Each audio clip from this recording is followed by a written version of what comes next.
को एकजुट करने के लिए हमें एक ऐसे केंद्र की, एक ऐसी जगह की जरूरत है जहां से हम दिल्ली के तमाम सैकड़ों और हजारों बहुजन समाज संगठनों को एक कर सकें, उनका एक मुख्यालय बना सकें, वहां से हम गतिविधि को अंजाम दे सकें और सामाजिक, राजनीतिक और धार्मिक तमाम तरीके की गतिविधियों का संचालन हम कर सकें।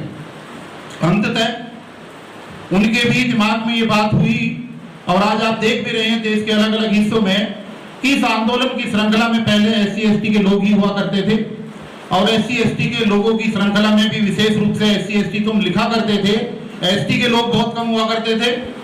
SC के संगठनों के माध्यम से ही समाज को नई दिशा दी गई। धीरे धीरे जैसे जैसे आंदोलन आगे बढ़ता गया तो समाज के दूसरे तबकों के लोगों में भी इस आंदोलन से जुड़ने की इच्छा प्रकट की गई और आज ये खुशी की बात है कि देश के किसी भी हिस्से में आप जाकर के देख लें, जब तक बाबा साहब का मिशन, बाबा साहब की फोटो बड़े से बड़े आंदोलन में नहीं लगती, जब तक उन आंदोलनों को अधूरा माना जाता है। किसान आंदोलन इसकी जीती जागती मिसाल आपके सामने है। और OBC के लोग भी बड़ी बाहुलता के साथ जय भीम के उद्घोष को करके आगे बढ़ रहे हैं। पिछले 5-6 साल के अंदर देश के अंदर हालात ऐसे हुए हैं जिन हालातों की वजह से SC, ST, OBC और माइनॉरिटी इन सभी लोगों के दमन हुआ है, शोषण हुआ है और धीरे धीरे बाबा साहब के आंदोलन की तरफ सभी का रुख हुआ है। ये खुशी की बात है कि सब लोगों ने जय भीम कहना शुरू कर दिया है और सब लोग जो है एक छत के नीचे आने के लिए व्याकुल हैं। उनको जरूरत है एक प्लेटफार्म की, उनको जरूरत है एक नेतृत्व की और इसी श्रृंखला में आज की इस मीटिंग का ये बताने के लिए कि इस जगह को, इस एड्रेस को हम आने वाले समय में इन बहुजन समाज के संगठनों का एकीकरण का एक मुख्यालय बनाना चाहते हैं, जहां से आप अपनी यूनियन, आप अपनी एसोसिएशन, आप अपने सामाजिक संगठन जो भी हैं उनका संचालन। काउंसिल से हूँ, दिल्ली में जनरल सेक्रेटरी काम कर रही हूँ और मैं SC समाज से ही आती हूँ। जाहिर सी बात है, मुझे अच्छा लगा कि आज शॉर्ट नोटिस पे मुझे पता चला कि यहाँ पर एक 4 बजे मीटिंग हो रही है तो आप अटेंड करिएगा।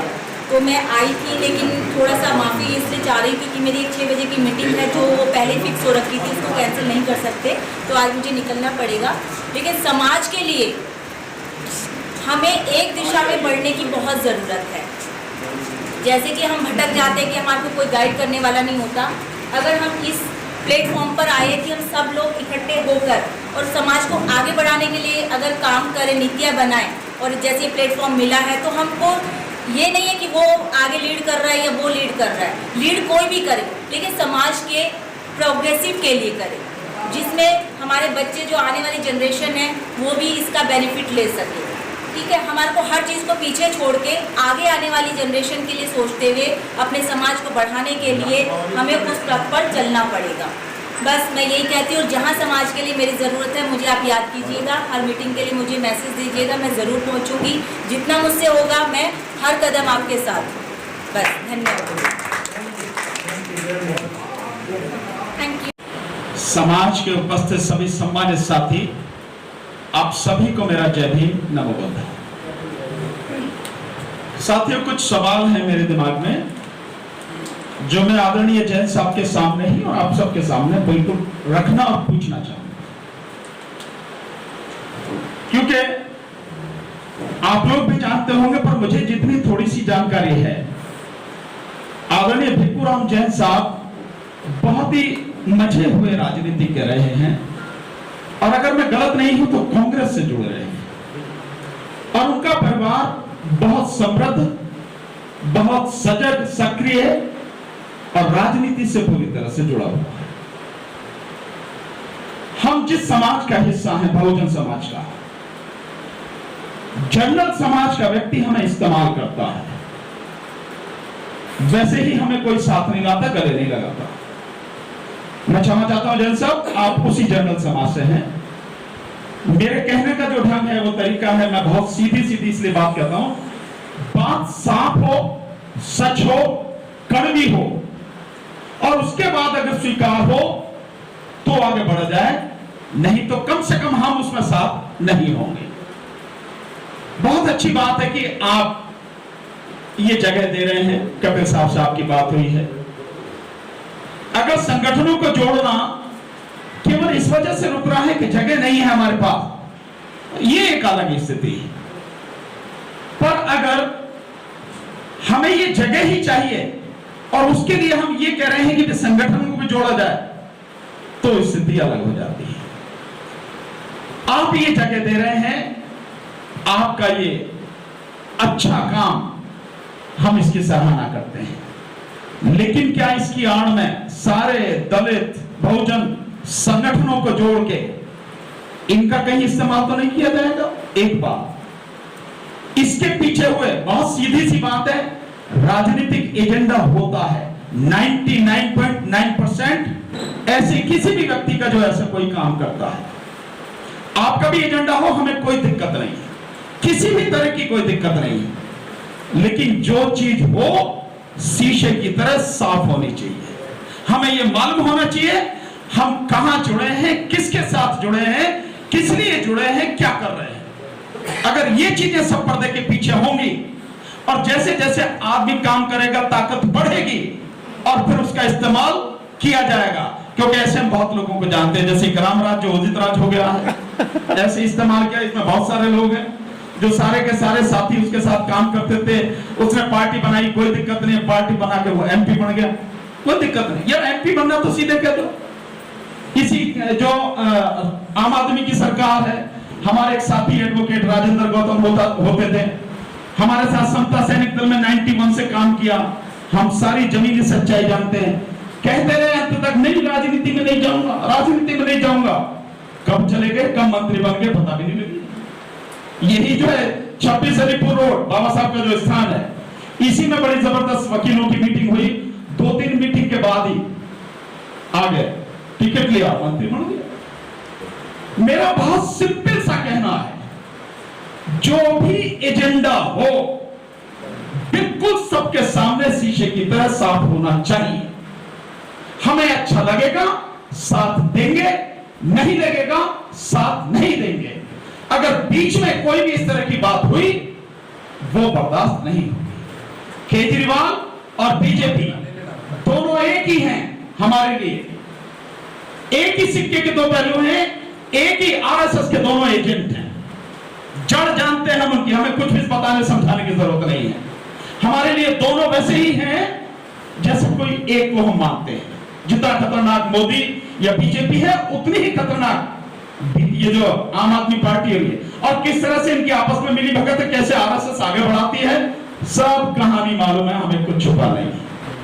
हमारा बहुत हाथ जोड़कर बहुत विनम्र निवेदन आप सबसे है, जो भी कुछ हो एजेंडा बिल्कुल साफ साफ लोगों के सामने होना चाहिए।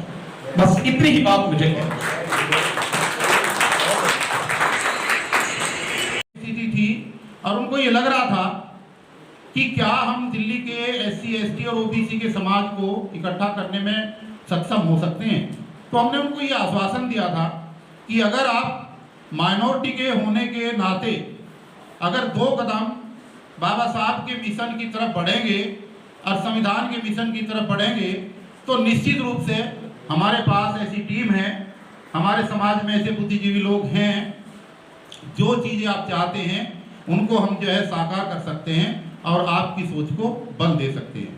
तो आप सभी साथियों का अलग अलग संगठन के लोगों ने कार्य लगाई थी, जिसमें 2015 से लेकर के 2020 तक दिल्ली सरकार का जो वार्षिक बजट पेश हुआ और उस वार्षिक बजट के पेश होने में जो सरकार की तरफ से एससी सब प्लान का पैसा एलोकेट किया गया, उसकी डिटेल हमें प्राप्त हुई है और कितने % हिस्सा सरकार ने लगाया और आज भी कितना % हिस्सा सरकार हमारा दबाए बैठी है। आपस में जब उनकी खुंदकबाजी होती है तो आम आदमी पार्टी की सरकार एमसीडी के ऊपर आरोप लगाती है, बड़े बड़े बैनर लगा करके कि इतने 1000 करोड़ रुपए हमें चाहिए, और उधर एमसीडी वाले सरकार पे आरोप लगाते हैं। लेकिन दलितों का कितना मोटा पैसा ये खाए बैठे हैं, डकारे बैठे हैं, इसके लिए भी हमारी तरफ से कभी इस तरीके की आवाज दिल्ली प्रदेश के लेवल से नहीं उठी, ताकि हम सरकार को ये कह सकें कि हमारे शैक्षणिक विकास के लिए, हमारे धार्मिक विकास के लिए, हमारे सामाजिक विकास के लिए जो एलोकेट बजट हुआ था, उस बजट का हिस्सा हमें नहीं दिया गया।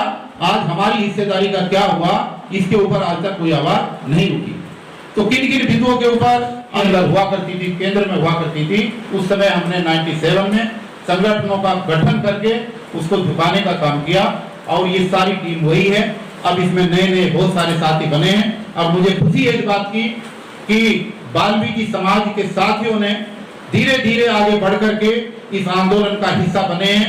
अंबेडकर जयंती को मनाना शुरू किया है, जय भीम बोलना शुरू किया है। मैं दिल की गहराई से उनका सबका स्वागत करता हूं, और एक बार आप सब लोगों से कहता हूं कि जोरदार तालियों से स्वागत करें। इस आंदोलन की शुरुआत में सबसे महत्वपूर्ण पॉइंट भी यही है आज दिल्ली के अंदर कि इतने लोग, इतनी बड़ी तादाद में लोग होते हुए भी हमारे सफाई कर्मचारियों का क्या हाल हो रहा है। सफाई कर्मचारी गटर में गिर करके किस तरीके से अपनी जिंदगी और मौत के जूझ रहे हैं, कितने लोगों की मौतें हो रही हैं, सरकार सुनने को तैयार नहीं है। कर्मचारी अस्थायी रूप से लंबे समय से काम कर रहे हैं, जबकि 240 दिन से ज्यादा किसी भी सरकारी कर्मचारी के रूप में अस्थायी कर्मचारी को काम नहीं करना चाहिए, और सरकार बिल्कुल भी इस तरफ ध्यान नहीं दे रही है। आपस में केंद्र सरकार और राज्य सरकार की नूरा कुश्ती के बीच में जो दिल्ली का सफाई कर्मचारी है वो पिसता जा रहा है। कभी उसकी सैलरी नहीं मिलती, कभी उसको पक्का नहीं किया जाता, और कभी कभी जब जितनी बार भी उनकी सीवर साफ करते हुए डेथ होती है, उसमें जो है उनको उचित मुआवजा नहीं मिलता। हमें कर्नल आर्यवीर साहब ने कम से कम 10-15 साल से इस बात के लिए कहा था, मुझे आज भी वो दिन याद है कि कपिल जी दिल्ली के जब तक वाल्मीकि समाज के लोगों को सही दिशा देने के लिए कोई संगठन आगे नहीं आएगा, तब तक शायद हम लोग एक सही रूप में दलित मूवमेंट को खड़ा करने में सक्षम अपने आप को नहीं हो पाएंगे।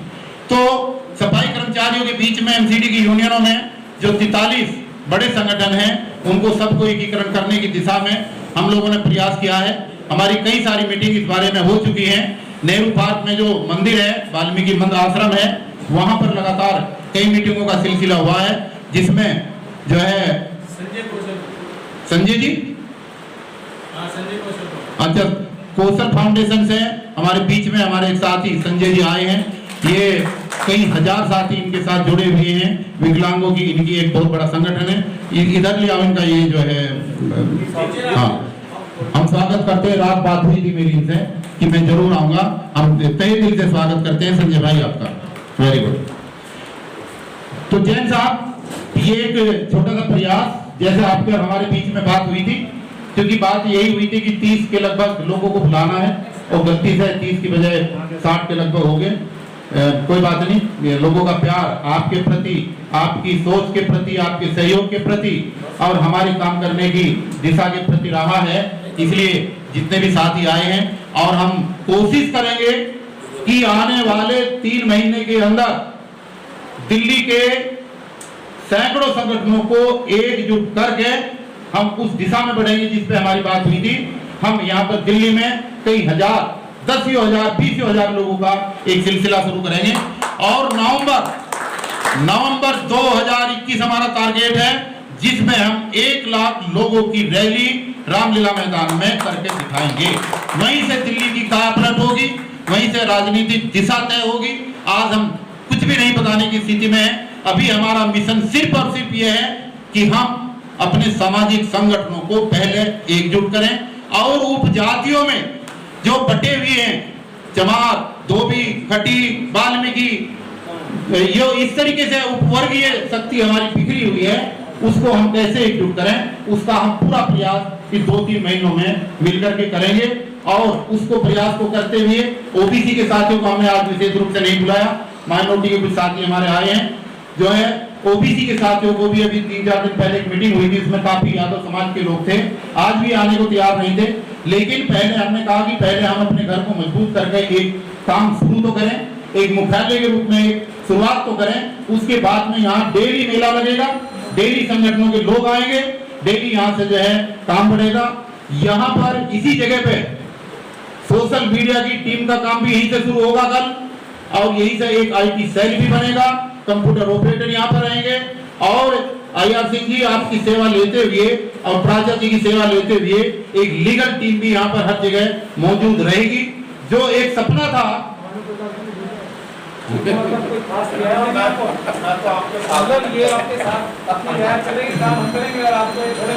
मैंने ये थोड़े गाली भानु प्रताप के लग रहे हैं। भानु प्रताप जी अच्छा ये मेरे पर आरोप रहता है कि भागा रहा इसी तरीके की चीजें कहीं अब तो नहीं होंगी। तो उसी तरीके की अगर कोई सवाल आपके दिल में है तो आप उसी को पूछें, बाकी समस्याओं के बारे में बाद में बात करेंगे। देखिए मैंने अभी कहा आपको कि ये मीटिंग आज शुरुआत कर रहे हैं हम, 3 महीने बाद हम डिसाइड करेंगे। कहने में और करने में बहुत फर्क है।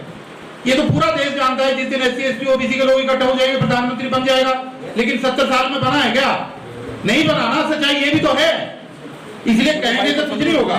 प्रैक्टिकली जब तक हम करके नहीं दिखाएंगे और करी हुई जनता जब तक हमें नहीं दिखाई देगी कि हम उस दिशा में बढ़ सकते हैं, तब तक हमारी इस तरीके की कोई भी बात करना जल्दबाजी होगी।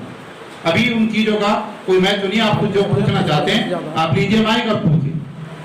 मैं वही आपने काफी कुछ कहा। मैं सिर्फ एक सवाल से करना चाहता हूँ जो मन में डाउट है कि आपको पता होगा कि संसद में हमारे समाज की संख्या 3 डिजिट में है और बहुत सारे लोग विधानसभाओं में बैठे है ना, तो वो समाज का भला नहीं कर पा रहे हैं। ये बात में भी क्वेश्चन मार्क है आपका। तो हम लोग ऐसे क्या समाधान लेकर के चलेंगे कि हम लोग विधानसभा में संसद में जाकर के समाधान कर लेंगे? क्या गारंटी रहेगी इस बात की? आपस में नहीं, आगे बढ़ाओ। 85% है, 85.1 पे हम समझौता किसी भी आदमी के साथ नहीं करेंगे, क्योंकि यही हमारे जो है आंदोलन के टूटने का कारण रहा है। कुछ लोग उसमें घुस जाते हैं और घुस करके फिर गड़बड़ करते हैं। ये बात पहले ही दिन हो चुकी है। बाकी जो संविधान में लोग आस्था रखते हैं, जो संवैधानिक शक्तियों में अधिकारों में आस्था रखते हैं, जो साथी आने का प्रयास करेंगे, उसके बाद में विचार बाद में किया जाएगा। तो मैं चाहूँगा कि आप लोगों को किसी को भी और किसी को मौका दूं, तो सबसे पहले मैं अपने साथी, हमारे बड़े भाई भी हैं, उम्र में भी 67 साल के हैं, उम्र में हमारे से सीनियर हैं, उम्र वगैरह सारी पता आप क्या कहते हैं? हाँ 67 है पूरी। तो वो अपने बीच में अपनी बात जो है आपके बीच में रखेंगे और मैं उम्मीद करता हूँ समाज के प्रबुद्ध साथियों से कि एक बार जोरदार तालियों से उनका स्वागत करें। और एक बार जोरदार जय घोष, जय भीम। जैन साहब की प्रॉपर्टी में जय भीम जरा अच्छे से बोलिए, जय जय जय जय जय भीम, जय भीम, जय भीम। तो जैन साहब बहुत बहुत धन्यवाद पहले तो आपका। अभी जैसा एडवोकेट भानु प्रताप जी कह रहे थे, बहुत अच्छी बात है साहब, कोई से उन्होंने बात रखी। मैं भी इस पर विस्तार से आपको थोड़ी सी बात बताना चाहता हूँ कि मिशन सेव कॉन्स्टिट्यूशन जो प्राचा जी के नेतृत्व में हम लोगों ने अंबेडकर भवन में कपिल साहब और सब हम लोगों ने ऑर्गेनाइज किया, और उस दिन मूसलाधार बारिश थी, आप सब लोगों को पता, तूफान था, आंधी थी, और उसमें लगभग 38 से 40 संगठनों ने उसमें पार्टिसिपेट किया। जस्टिस कोलसे पाटिल महाराष्ट्र से, मुंबई से चल के पुणे से वहां पर आए। इसका लक्ष्य है या किसी भी बात का लक्ष्य, जैसे भानु प्रताप जी भी कह रहे थे कि क्या राजनीतिक मंशा है, क्या इसका इरादे है। मैं समझता हूँ इस देश में बार बार जो लोग ये कहते हैं कि हमें राजनीति नहीं करनी, हमें सामाजिक काम करना है, ये सबसे गलत काम है। बाबा साहब ने हमेशा कहा था हम अगर अपने समाज का भला कर सकते हैं, राजनीतिक एम्पावरमेंट कर सकते हैं, सोशल एम्पावरमेंट कर सकते हैं, अगर किसी तरीके की शैक्षणिक एम्पावरमेंट कर सकते हैं, तो वो राजनीति के माध्यम से ही कर सकते हैं। और हाँ, हम राजनीति करेंगे, और राजनीति अब तक हमारे साथ होती रही है। हमें राजनीति ही करनी है, लेकिन राजनीति कैसे करनी है, क्यों करनी है, इसकी एक दशा और दिशा बनाने की जरूरत है। हमारे बीच में गौतम साहब बैठे, बहुत ही वरिष्ठ सामाजिक चिंतक हैं। ये सब लोगों का मिलकर एक चिंतन मंथन बना होगा। आज 38-40 संगठन है। पिछले हफ्ते हम सब लोग थे, प्राचा जी थे, कपिल जी थे, वकील साहब भी थे, डीजी डायरेक्टर जनरल हेल्थ जो है हमारे जगदीश प्रसाद जी डॉक्टर साहब, भी उनका फोन आया था। उन्होंने भी अपने घर में एक आनंद निकेतन में मीटिंग की, वहां भी बहुत सारे SC ST OBC और माइनॉरिटी के संगठन आए। इससे पहले वाल्मीकि आश्रम चाणक्यपुरी नेहरू पार्क में मीटिंग हुई, वहां भी 40-50 संगठन आए। ऐसे बहुत सारे संगठन आप मिलकर मीटिंग कर रहे हैं, बातचीत कर रहे हैं, चर्चा कर रहे हैं, और होनी चाहिए। ये बड़ी खुशी की बात है कि अब समाज में एक चेतना आ रही है, समाज में एक जोश आ रहा है, समाज में एक जुनून आ रहा है। लेकिन कहीं ना कहीं उस सब मूवमेंट को चलाने के लिए एक कैपिटल की जरूरत है, एक कहीं स्थान की जरूरत है। अगर स्थान हमें मिल गया है तो इस स्थान से हमें एक बहुत एक नई ऊर्जा भी मिलेगी। जैसा कि कपिल जी ने आपके आने से पहले बताया कि यहाँ से अन्न आंदोलन की आपने मूवमेंट के लिए 1 रुपए किराए पर उनको जगह मूव करने के लिए दी थी यहीं से, और यहीं से एक पॉलिटिकल पार्टी का निर्माण हुआ और यहीं से फिर आज वो सत्ता पे पहुंची। तो मैं समझता हूँ कहीं ये शुभ संकेत भी है। हो सकता है कि जितने लोग बैठे हैं यही एक नई एक मूवमेंट बनाए। और मैं चाहता हूँ, मेरा एक सुझाव है व्यक्तिगत, क्योंकि पिछली बार भी जगदीश प्रसाद जी की मीटिंग हो रही थी, कोई कहता कि जी हमें एक गांव गोद ले लेना चाहिए जहां एससी एसटी ओबीसी माइनॉरिटी के लोगों को हम एक्सपेरिमेंट करें, कोई कह रहा था कि कहीं एक कॉन्स्टिट्यूंसी ले लेनी चाहिए। मैं तो ये कह रहा हूं कि आने वाले समय में अगले 1 साल बाद दिल्ली में एक चुनाव है, ये एक उदाहरण के तौर पे, एग्जाम्पल के तौर पे, एज अ पायलट प्रोजेक्ट हम सब लोगों को ले लेना चाहिए।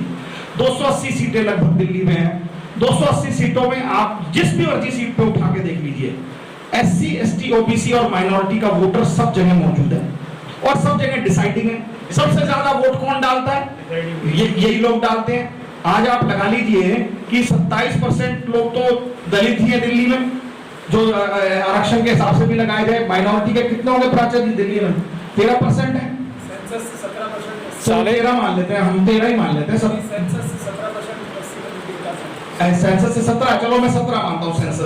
सेंसस से 17, 13 आप लोगों के माइनॉरिटी के लगा लें, 4.5% से हो गया है। मैं समझता हूँ 36, 38, 40% लोग तो हम यहीं बैठे हैं। आज नरेंद्र मोदी 40% पे प्रधानमंत्री बने बैठे हैं, केवल 40% वोट पे। तो हमें चलो 37 मान लीजिए, एक उदाहरण के तौर पे। मैं मोटा मोटा फिगर नहीं दे रहा कि एग्जैक्ट क्या है, हमें उदाहरण के तौर पर मान लेते हैं। तो आज अगर हम सब लोग इकट्ठे हो जाए, एक सामाजिक चेतना बन रही है, जो अभी जैसे कपिल जी ने भी दोहराया कि हम मिशन सेव कॉन्स्टिट्यूशन के तहत अभी 2 काम तो कई सारे, बहुत सारे सब लोग अपने अपने संगठनों के माध्यम से कर रहे हैं। पिछले 6 महीने से, साल से एमसीडी के अंदर में तनख्वाह की किल्लत थी, पेंशन की किल्लत थी, उनको कोई एरियर नहीं दिया जा रहा था। मैंने एक पीआई की प्राचा जी ने उसको लड़ा, परसों 5 तारीख की डेट थी, और इतने सख्त ऑर्डर दिल्ली हाई कोर्ट के चीफ जस्टिस ने दिए, दिल्ली सरकार के खिलाफ भी दिए, दिल्ली एमसीडी के खिलाफ भी दिए। एमसीडी को तो कहा है कि तुम्हें हक ही नहीं है अगर अपने लोगों को रखने का, जब तुम उनकी तनख्वाह नहीं दे सकते। और दिल्ली सरकार को भी लताड़ लगाई कि तुम्हारे पास एडवर्टाइज देने के लिए करोड़ों रुपए और एमसीडी को फंड देने के लिए पैसे नहीं है। तो इस तरीके से, जैसा कि अभी कपिल जी भी बता रहे थे कि हमने एक आरटीआई मूव की। उस आरटीआई में हमने इनसे पूछा, साहब आपकी जब से सरकार आई है 2015 से, 13 का छोड़ देते हैं, तो आप हमें बताइए कि देश में सब प्लान है, और सब प्लान का अकॉर्डिंग टू एससी पॉपुलेशन जहां पर जितना होगा, जैसे दिल्ली का बजट ये लगभग 60,000 करोड़ रुपए बताते हैं सालाना, तो उसमें हमारी दिल्ली की अकॉर्डिंग टू सेंसस 17% पॉपुलेशन ये दिखाते हैं, जबकि आबादी तो मुझे लगता है 25% के करीब हमारी दिल्ली में दलितों की आबादी है। फिर भी 17% भी मान के चले तो 17% के अनुसार हमें दिल्ली के बजट में हमारी हिस्सेदारी होनी चाहिए। उस हिस्सेदारी को हमने इनसे आरटीआई में लिया। आरटीआई में जब इनसे हमने पूछा कि भाई साहब आपने 2015-16 में एससी सब प्लान का बजट कितना आपने होना चाहिए और कितना आपने सैंक्शन किया, तो इसमें इन्होंने हमें लिख के दे दिया 2015-16 का कि आपका जो बजट है वो लगभग 34,000 करोड़ लगभग होना चाहिए आपका। तो हमने पूछा सैंक्शन कितना किया, बोले 567 करोड़ रुपए केवल। तो ऐसे करते करते हमने 17 का, 18 का, 19 का, 20 का, 21 का हमने जब इनसे बजट में मांगा, तो लगभग जो दलितों की देनदारी दिल्ली की सरकार पर है, दलितों की जो देनदारी है वो लगभग 3,00,000 करोड़ रुपए हमें लेने हैं। वो हमारे पैसे हैं, वो नरेंद्र मोदी की तरह वो 15 लाख का जो जुमला, वो जुमला नहीं है। अगर उस पैसे को केवल और केवल ये अगर शेड्यूल कास्ट पॉपुलेशन पे खर्च कर दे, तो एक शेड्यूल कास्ट के पास वकील साहब मुझे लगता है 15-15, 20-20 करोड़ रुपए ऐसे ही आ जाएंगे। कुछ करने की जरूरत नहीं, हमारी आर्थिक जो एम्पावरमेंट है, इकोनॉमिकल एम्पावरमेंट वैसे ही हो जाएगी।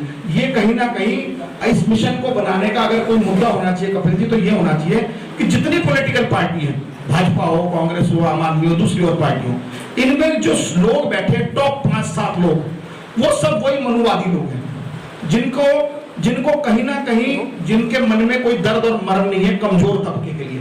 यहाँ मैं दलितों की बात नहीं कर रहा हूँ, ओबीसी की बात भी कर रहा हूँ, माइनॉरिटी की बात भी कर रहा हूँ। समाज का जो एक पिछड़ा तबका है, जो वंचित वर्ग है, जो शोषित वर्ग है, उस तक पहुंचने की बात कहीं भी नहीं की जाती है। क्योंकि क्यों नहीं करते, उनके मन में क्यों नहीं जाते? क्योंकि उस पार्टी का जो सत्ताधीश है या उस पार्टी को जो चलाने वाला है, वो कहीं ना कहीं मनुवादी विचारधारा का व्यक्ति है। हम ये चाहते हैं कि दिल्ली एक एक्सपेरिमेंट, एक मॉडल प्रोजेक्ट बने, एक मॉडर्न तरीके से दिल्ली के नगर निगम में हम यहाँ पर एक मिशन बनाएं। हम जितने तमाम बुद्धिजीवी लोग हैं, सो कॉल्ड इंटेलेक्चुअल लोग हैं, सिविल सोसाइटी के लोग हैं, वो एक एक्सपेरिमेंट करके देख लें। अगर दिल्ली में एक्सपेरिमेंट ये सफल हो जाता है तो पूरे देश में आप अपना प्रधानमंत्री भी बना सकते हो और मुख्यमंत्री भी बना सकते हो। दिल्ली का मुख्यमंत्री तो जिस दिन दिल्ली के एससी और ओबीसी चाहेंगे और माइनॉरिटी हम आके खड़ा कर दें कि ये हमारा कुत्ता है, इसे मुख्यमंत्री बनाना, हम कुत्ते को मुख्यमंत्री बना सकते हैं, ऐसी हमारी ताकत और हैसियत है। लेकिन बशर्ते हम लोग एक नहीं है। आज सोचिए नरेंद्र जैन साहब तो माइनॉरिटी से हैं, एक 2% के लोग जिनकी आबादी दिल्ली में कुछ है नहीं, आज वो लोग हम लोगों पर राज कर रहे हैं, हमें उनके घर के बाहर खड़ा रहना पड़ता है। सर एक मिनट यहाँ ऑब्जेक्शन है, आप ऐसे मत बोलिए, कुत्ते हमारे बहुत इंटेलिजेंट लोग हैं। अरे मैं एक उदाहरण के तौर पर ना ऐसे गलत नहीं बोलेंगे हम। अरे भैया गलत नहीं, मैं दूसरे सेंस में नहीं बोल रहा, चलो आपको बुरा लगा कोई बात नहीं। हमारे इंटेलिजेंट लोग। अरे भैया मैं बेइज्जती नहीं कर रहा हूँ, मैं एक उदाहरण स्वरूप कह रहा हूँ आपको। हमने कहा कि उससे सबसे, अच्छा चलिए आपको बात मैं शेर, हम चाहेंगे शेर को भी बिठा सकते हैं। बेसिक बात ये है, मेरे कहने का तात्पर्य कि इस मीटिंग को जो ये कई जगह मीटिंग चल रही है कपिल साहब, तो इस मीटिंग का निष्कर्ष या कंक्लूजन ये होना चाहिए कि किस तरीके से इन सामाजिक संगठनों को जोड़कर हम राजनीतिक रूप से कैसे शक्ति प्राप्त कर सके, इस पर काम करने की आवश्यकता है। तो जब भी ये मीटिंग हो, आज ही इस मीटिंग से एजेंडा तैयार करिए कि हमें कोई ना कोई एक मॉडल तो लेना पड़ेगा, कोई ना कोई पायलट प्रोजेक्ट तो करना पड़ेगा। उस पायलट प्रोजेक्ट को करने के लिए आप तैयारी करिए। जितनी जगह मीटिंग होती है उस मीटिंग में हम तय करेंगे और हम कोशिश करेंगे, हमको पार्टी भी बनाने की जरूरत नहीं है, ना किसी पार्टी का समर्थन करने की जरूरत है। हम अपने लोगों को देखेंगे, जहां हमारी कम्युनिटी के लोग, मजबूत लोग लड़ रहे हैं, उनको हम जिताने का काम करेंगे, एक शक्ति बनाने का काम करेंगे, उनको आगे लाने का काम करेंगे, सत्ता दिलाने का काम करेंगे, फिर उनसे समाज का काम कराएंगे।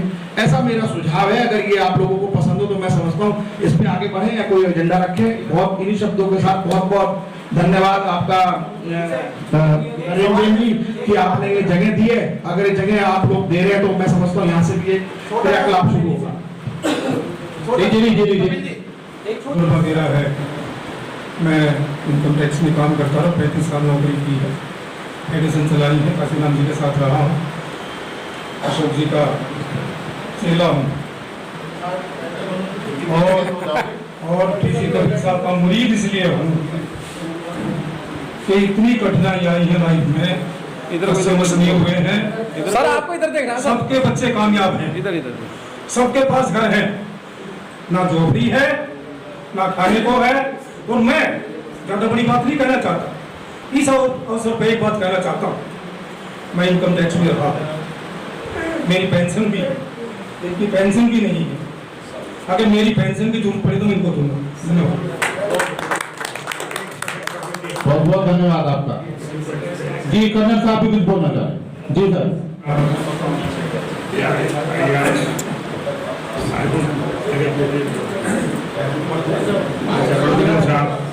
और सभी साथियों, बहुत बातें कही गई और मैं इनको सपोर्ट करते हुए प्रोफेसर साहब को, मैं कपिल साहब को शुरू से सपोर्ट कर रहा हूँ इस बारे में कि भाई इन जैसा कोई आदमी नहीं मिला।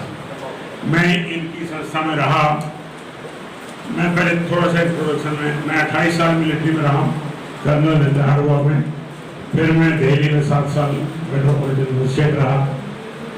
ये मैं बता देता हूँ भाई, चाहे आप किसी भी जाति से हो, अगर काम करोगे तो आपको मिलेगा, हालांकि तकलीफ तो होती है। मैं नंबर 1 रहा, मैं प्रेसिडेंट रहा, मजिस्ट्रेट हो। आर्मी में थोड़ी सी दिक्कत रही, क्योंकि आर्मी में हमारे, मैं अफसर में कह लीजिए 1-2 ही था, वहाँ पर बड़ी दिक्कत रही, लेकिन उनको भी सहना है। मैं जब कुरुक्षेत्र यूनिवर्सिटी में मैं कर रहा था तो एक लड़का में जब जाता था तो कहता अरे गिटल समथिंग लाइक दैट। तो मैंने सोचा यार इसको मार दूँ या झगड़ा करूँ तो बढ़ेगा। मेरा मकसद ये नहीं है कि मैं लड़ाई करा के और यहाँ मैं जेल में जाऊँ या ये जन्म जाए और फिर सारा जिंदगी खराब करे। तो हमारे साथ ऐसी ऐसी कठिनाइयाँ आएंगी, आती रहेंगी, उनको हमने सफलता से निपटना है, तभी जाकर ऊपर जाएंगे, वरना संभव नहीं है। कपिल जी का यही रहा, इनके पास काफी केस लगाए गए इनके अगेंस्ट और कठिनाइयां हुई। इन्होंने इतना बड़ा एक काम ले लिया था, अखबार चलाने का, it's not a small job, he did and of course he couldn't succeed, but the efforts which he made are absolutely wonderful and appreciated. मैं आजकल मिनिस्ट्री ऑफ माइनॉरिटी अफेयर जिसमें जैन साहब हैं, उसका इंस्पेक्टिंग अथॉरिटी हूँ। और मैं अब 5वां साल है मेरे को, अभी 2 साल के और दे रहे हैं। ये भी एक सिर्फ इसी वजह से कि हम काम कर रहे हैं वहाँ, and they have like my work. मैं ये कहूँगा कि अगर आप काम करोगे मन से, जातिवादी को भूल के, तो आपको ये वैसे कहते रहे कि हाँ यार समझ है तो हमारी, वो कहते रहे, but you will definitely achieve something. मैं नोएडा में रहता हूँ, 5000 घर हैं, उनका मैं वाइस प्रेसिडेंट रहा पिछले साल।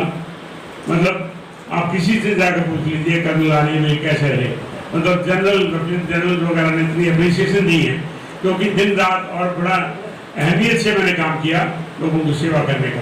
तो मैं चाहूँगा कि हम जो ये संगठन बन रहा है, और हमें अगर ऐसा मौका मिला तो हम दिखा देंगे देश को या चाहे सूबे को कि हाँ ये लोग भी काम कर औरों के मुकाबले में ज़्यादा अच्छा काम करने वाले हैं।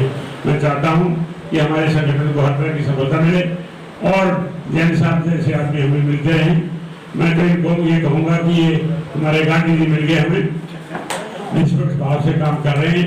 मतलब इतनी बड़ी कोठी देना, अरे भाई हम तो ये आशा रखते हैं कि मैं मंत्री बनूँ तो मेरे को इसी कोठी मिले, ये अपनी कोठी जो है हमें दे रहे हैं, तो इस जैसा आदमी कोई मिलेगा। Let's hope we accept this offer gladly and we make all efforts to achieve the best for our community as such. एक मैं छोटी सी वाल्मीकि भाइयों को ये बात कहना चाहूँगा। दोस्तों, वाल्मीकि जी के बारे में एक है कि वो पहले कहते हैं, जो मुझे ज्ञान है कि जो वाल्मीकि जी पहले वहाँ सड़क पर रुकते थे, ये करते थे, वो नहीं एक सेकंड नहीं कुछ नहीं बोलो भाई साहब, नहीं आपको पता नहीं है तो बोलो मत। अच्छा ठीक है, नहीं मैं ये कहूँगा हमारे लोग जो हैं कलम पकड़े बस, ये है मेरा, मैं कहने का मतलब ये है। हाँ तो बहुत बढ़िया बात है, बहुत बढ़िया बात। हम ये नहीं करें नहीं पकड़े, तो मैक्सिमम कलम पकड़े, ताकि जो काम हम एज अफसर बन के कर सकते हैं उतना वो नहीं कर सकते। ये से तात्पर्य कोई जाति और धर्म नहीं है, सभी वंचित समाज से हम 85% की बात करें, हम उसी आंदोलन की लेकर आगे चल रहे हैं। लेकिन बाबा साहब भीमराव अम्बेडकर ने सबसे ज्यादा अगर कहा तो दलितों में भी दलित कौन है, कोई बता सकता है? शूद्रों में भी शूद्र कौन है? महिला, ठीक है। लेकिन कोई भी महिला को लेकर काम नहीं करना चाहता, कोई उसके प्रतिनिधित्व की बात नहीं करता है। बात ही अगर कोई कार्यकारिणी, मैं इसलिए नहीं कह रही हूँ कि मैं महिला हूँ, इसलिए कह रही कि मेरी कोई बात नहीं कही, क्योंकि मैं अकेली हूँ अपने पूरी कौम को साथ में ले जाने के लिए, उनके लिए काम करने के लिए मुझे किसी की वो जरूरत नहीं, अपने भाइयों की जरूरत जरूर पड़ेगी, क्योंकि ना महिला पुरुष के बिना पूरी है, ना पुरुष महिला के बिना पूरा है। तो ये तो साथ में चलने वाली बात है और हमारा साथ हमेशा मिलेगा। जो कार्यकारिणी बनने की बात है, क्योंकि यहाँ पर हम एक मिशन को लेकर चलने की बात कर रहे हैं, तो मेरा ऐसा मानना है कि जहाँ पे वर्ग जाति, क्योंकि जाति सूचक के आधार पर हम लोग बैठे हैं, कोई वाल्मीकि की बात कर रहे हैं, कोई जैन समाज की बात कर रहे हैं, कोई जाटव समाज की बात कर रहे हैं, कोई धोबी समाज या खट्टे की बात करें, तो अगर कोई कार्यकारिणी बनाए तो हर वर्ग से प्रतिनिधित्व उसमें रहेगा तो न्याय संगत होगा, ऐसा मेरा मानना है। धन्यवाद। अगर ऐसा नहीं होगा तो हम अम्बेडकरवादी नहीं, सीधी सी बात है ना, ये तो बेसिक फॉर्मूला। दोस्तों निकलना है, हमारे साथ ही आएंगे 2 मिनट अगर, अच्छा क्योंकि एक्चुअल में 4-4:30 बजे से ठीक करती है। Press the bell icon on the YouTube app and never miss another update.